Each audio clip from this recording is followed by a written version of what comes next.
देखो बच्चों, question number 12 है एक्सरसाइज 1.1 से।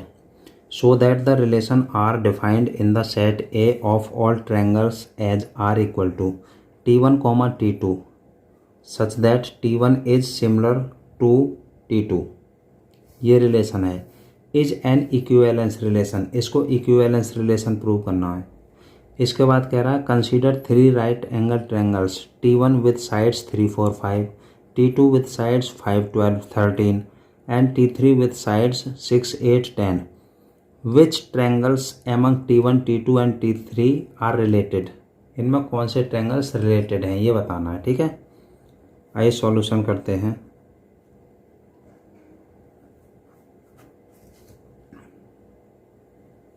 देखिए, पहले रिलेशन को लिख लेता हूँ। T1, T2।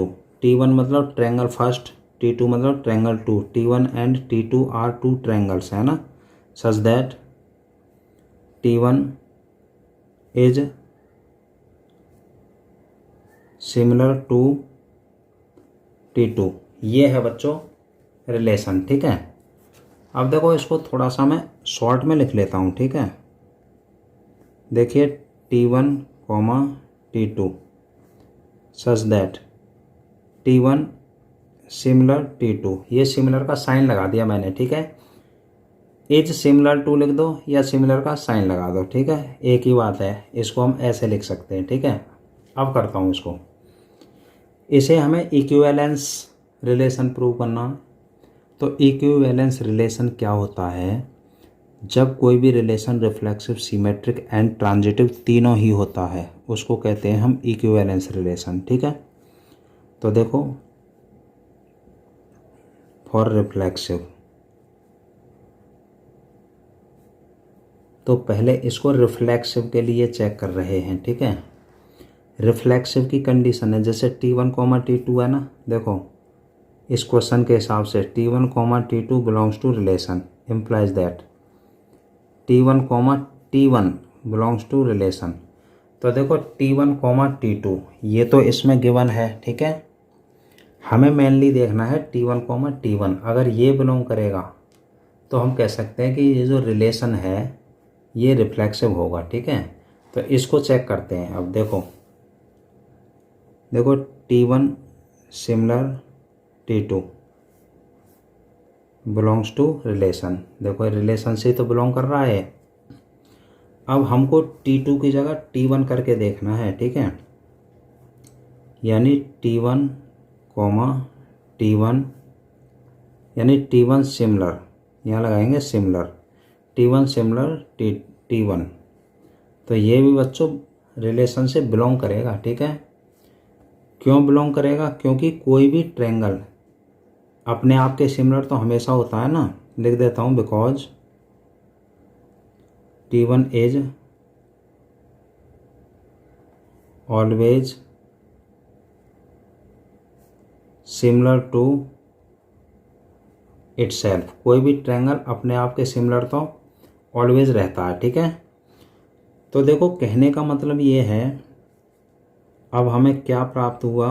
T1, T2 belongs to relation implies that T1, T1 belongs to relation. T1 similar T2 इसका मतलब हो गया T1, T2।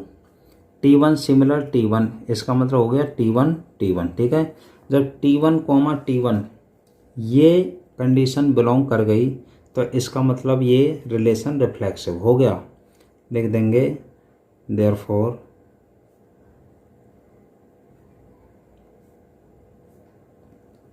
The relation is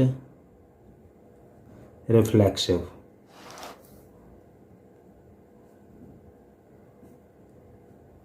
for symmetric, अब हम इसको सीमेट्रिक के लिए चेक करेंगे। तो देखिए रिलेशन है T1 similar T2 belongs to R। ये तो R से बिलोंग करेगा ही क्योंकि ये तो गिवन में है ही। ठीक है, तो जो सीमेट्रिक की कंडीशन है देखो लिखता हूँ T1, T2 belongs to relation implies that T2, T1 belongs to relation. देखो T1, T2 तो इसमें गिवन है ही। ठीक है, मेन हम इसको देखेंगे T2, T1। अगर ये कंडीशन रिलेशन से बिलोंग करती है तो इसका मतलब ये सिमेट्रिक माना जाएगा। ठीक है, अब देखते हैं।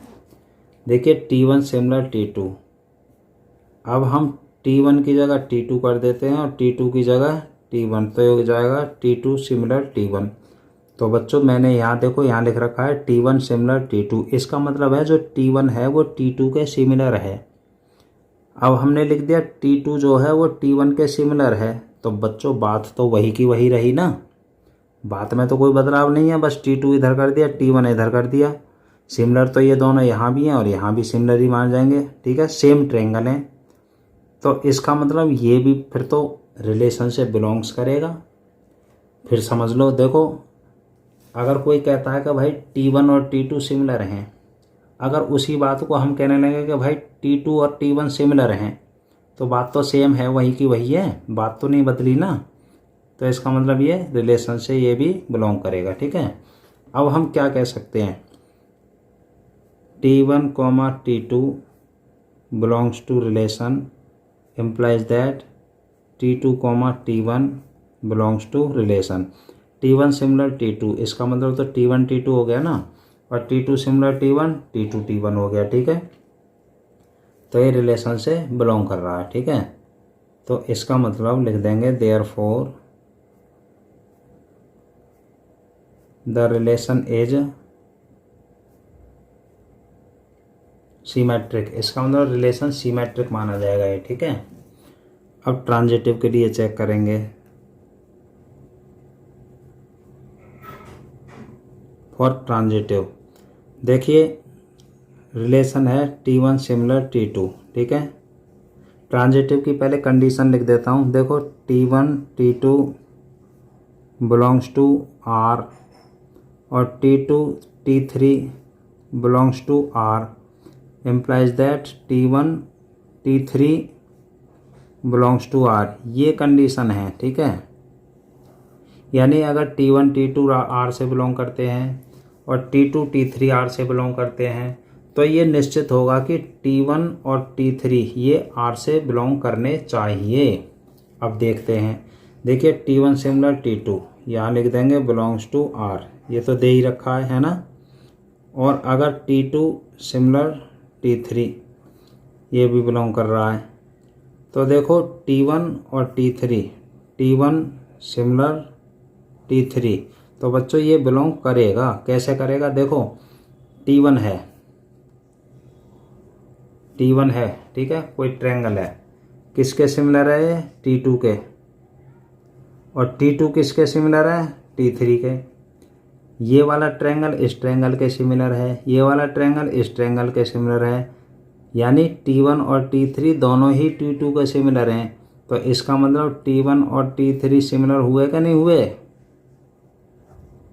ठीक है, तो इसलिए जब T1 और T2 सिमिलर हैं और T2 T3 के सिमिलर है, तो यानी T1 जो है वो भी T2 के सिमिलर है और T3 जो है वो भी T2 के सिमिलर है।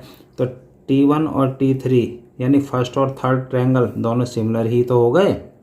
ठीक है बच्चों, अब देखो हम लिख देंगे T1 सिमिलर T2 यानी T1 T2 belongs to R, T2 similar T3 यानी T2 T3 belongs to R implies that T1 similar T3 यानी T1 T3 belongs to R।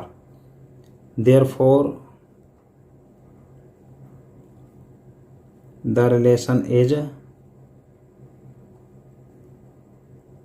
Transitive. तो ये कंडीशन सेटिस्फाई हो गई ना, तो इसका मतलब ये रिलेशन ट्रांजिटिव है बच्चों। ठीक है, अब देखिए ये रिलेशन रिफ्लेक्सिव भी हो गया, सिमेट्रिक भी हो गया, ट्रांजिटिव भी हो गया। अब हम इस बात को लिख देंगे, तो अब हम क्या लिखेंगे, since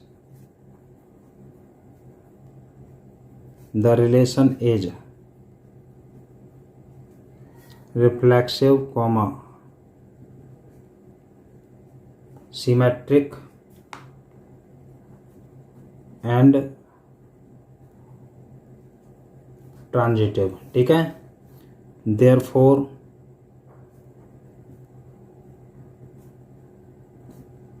the relation is equivalence. जब ये रिलेशन रिफ्लेक्सिव है, सिमेट्रिक है, ट्रांजिटिव है, तो इसका मतलब ये इक्विवेलेंस रिलेशन हो गया। अब बच्चों सेकंड कंडीशन, ये कह रहा है T1 विद साइड्स। जो फर्स्ट ट्रायंगल है उसकी साइड्स क्या हैं? 3, 4, 5।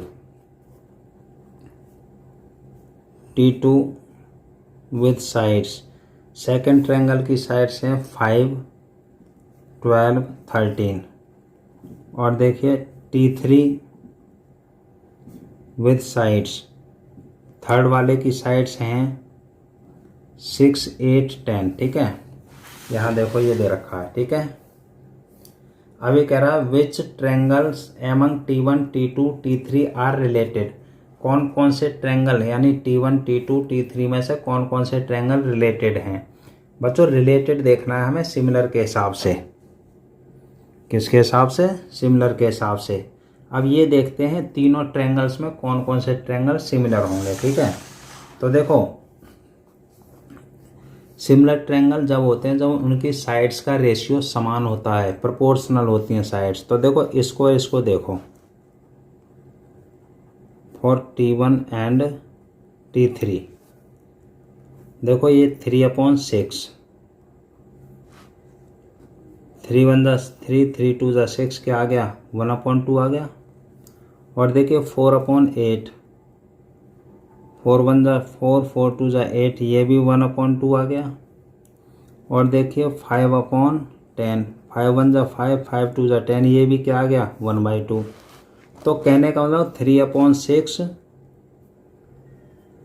इक्वल टू 4/8 और इक्वल टू 5/10।